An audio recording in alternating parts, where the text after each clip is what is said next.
અંકલેશ્વર અંધારા ગામમાં બાઇક ધોવા બાબતે થયેલા ઝઘડા એક કિશોરની હત્યા કરવામાં આવી છે.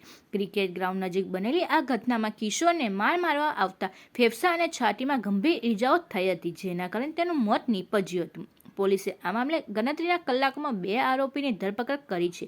કૈલાસ ટેકરી અંધારા ગામમાં રહેવાસી પ્રિયાબેન શૈલેષભાઈ વસાવા 17 વર્ષીય પુત્ર રોહન વસાવા તેના મિત્રો સાથે અંધારા ગામના ક્રિકેટ ગ્રાઉન્ડ ખાતે બેસવા ગયા હતા.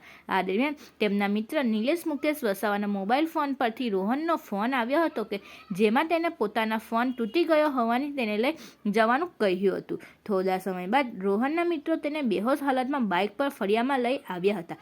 108 એમ્બ્યુલન્સની મદદથી તેને ગરખોલ સરકારી હોસ્પિટલમાં ખસેડવામાં આવ્યો હતો, જ્યાં તબીબે તેને મૃત જાહેર કર્યો હતો. પોસ્ટમોર્ટમ રિપોર્ટ પ્રાથમિક અભ્યાસ રોહનને છાતી અને ફેફસાના ભાગે થયેલી ઈજાઓને કારણે મોત થયું હોવાનું સામે આવ્યું હતું.